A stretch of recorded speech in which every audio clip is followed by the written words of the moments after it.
Good morning mga sangkay. Welcome back po sa aking channel. Sa video ito ay share ko sa inyo itong aking simple paggawa ng tinapay.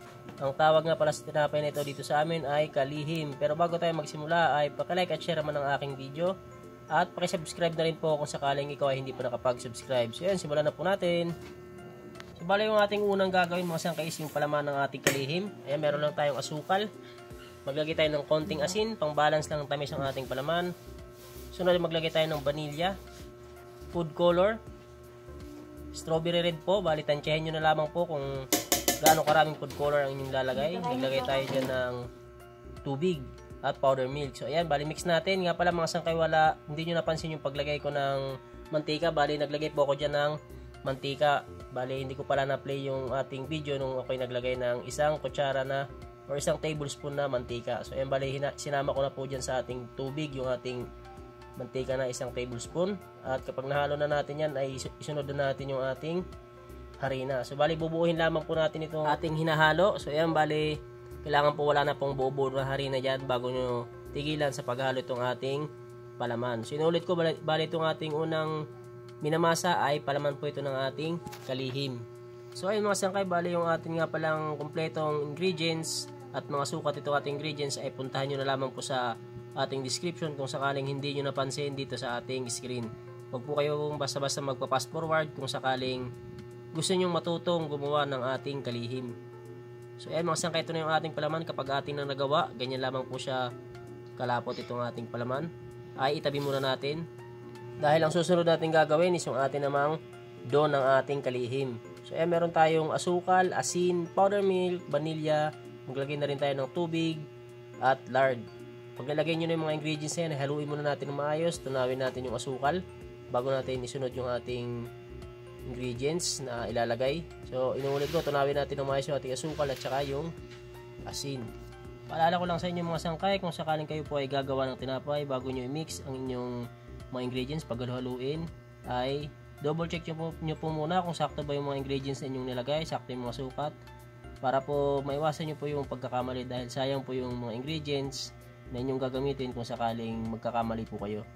So ayan, bali kapag natunaw natin yung ating asukal at saka yung asin, ilagay na natin yung ating harina. First class flour 1 kilo at meron na din po yung yeast.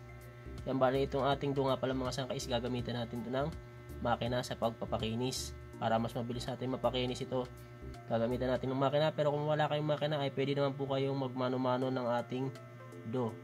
So yan, bali bubuhin lamang po natin itong ating minamasa at sa makina po natin ito pakikinisin. So dapat yung ating dough nito mga sangkay is malambot po. Lalong-lalo na kung kayo ay magmamano-mano, hindi po pwedeng matigas ang ating dough. So bali mga sangkay, itong ating ginagawang tinapay, pwede nyo po itong gawing pang merienda at pwede nyo rin po itong gawing pang negosyo. Kung sakali naman gagawin nyo itong pang negosyo ay wag nyo pong kakalimutan mag-costing. Alamin nyo po kung magkano ang inyong magiging puhunan.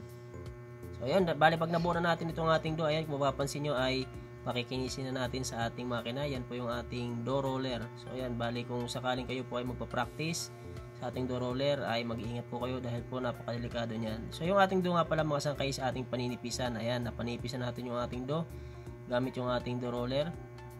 So ayan, kung sakaling wala po kayong makina mga sangkay is medyo mahirap pong magpa-nipis nitong ating dough. Ayan, bali binanat ko po ng bahagya. Ayan, gumamit tayo ng rolling pin dahil yung ibang part ay medyo makapal.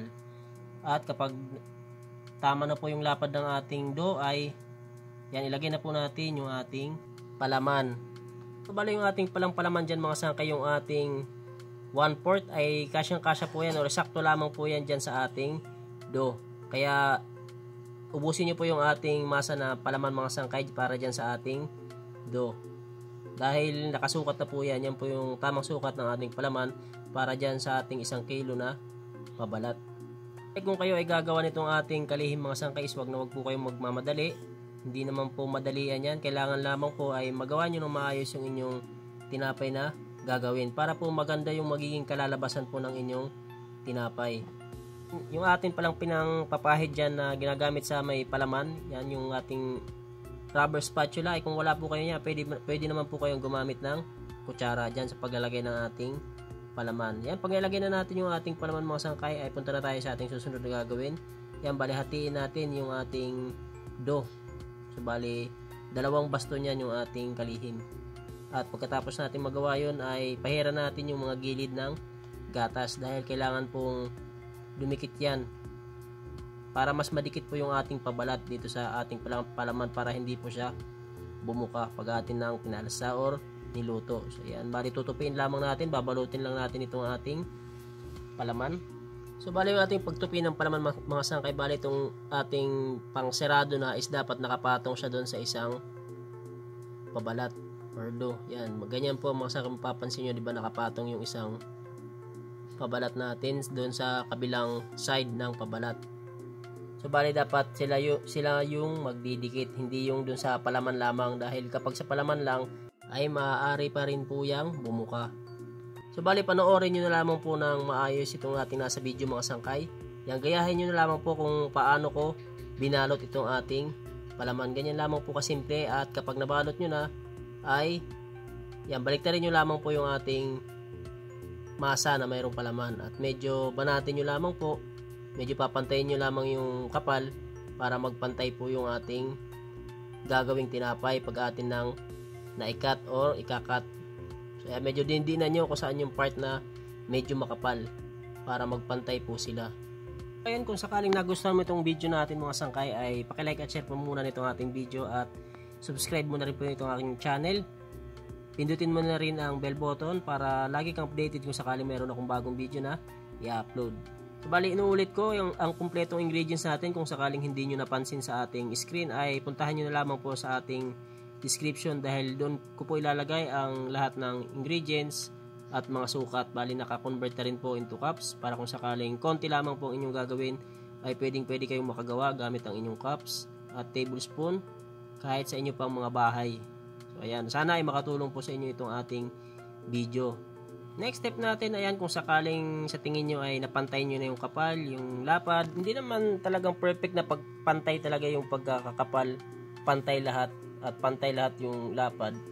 So ayan, kung sakaling sa tingin nyo ay medyo pantay na, tama na yung pagkakagawa mo, ay cut na natin. So ayan, gumamit lamang tayo dyan ng plastic sa ating pag-cut. So pwede naman din po kayong gumamit ng ibang bagay na pang-cut dyan mga sangkay, like slicer or kung ano pwedeng na ginagamit nyo sa inyong tinapay, pwede nyo pong gamitin dyan. So ayan, bali tapusin na lamang natin itong ating pag-cut, at kapag na-cut na natin lahat yan, ay diretso na po natin ilagay sa ating tray or ating plancha. At ayun na nga, bali natapos na nating i-cut lahat ng ating kalihim. Ngayon bali yung laman ng ating plancha mga sangkay is 16 piraso. Bali kailangan po ay may space po dahil aalsa pa po yan. Magsisiksikan po yan kung sakaling hindi nyo lalagyan ng space. So, bali paalsahin lamang natin ng mga ilang minuto bago natin isa lang. So, ayan na po yung ating kalihim. Paalsahin muna natin. At ayan, bali napaalsa na natin ng 45 minutes. Bali papahiran muna natin ng evap milk. Ayan, bali option na lamang mga sangkay kung gusto nyo maglagay.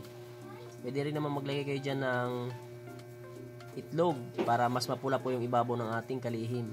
At ayan, pagkatapos kong mapahiran ng evap milk, ay naglagay lang po ako sa ibabaw ng linga or sesame seed. So, optional lang din po yan mga sangkay kung gusto nyo rin pong maglagay. So ayan, kapag lagyan na natin sa ibabaw ng pahid at sesame seed, ay isasalang na po natin. So bali inuulit ko, pinalsa ko siya ng 45 minutes. So bali yung init ng ating oven dyan is 180 degrees Celsius. Bali sa ibabaw ko na lang po sinalang yan, wala naman po tayo salang sa ibaba. So bali antayin nyo na lamang po natin kung ilang minuto natin lulutuin itong ating kalihim. At after 15 minutes, ito na yung ating kalihim mga sangkay, luto na. Bali inuulit ko, niluto natin ng 15 minutes. Sa itaas lamang po natin sinalang mga sangkay ha. Direct na sa itaas. Ayun na po yung ating finished product ng ating kalihim bread. So yan, bali palalamigin muna natin yan bago natin ilagay sa ating tray or bago natin display.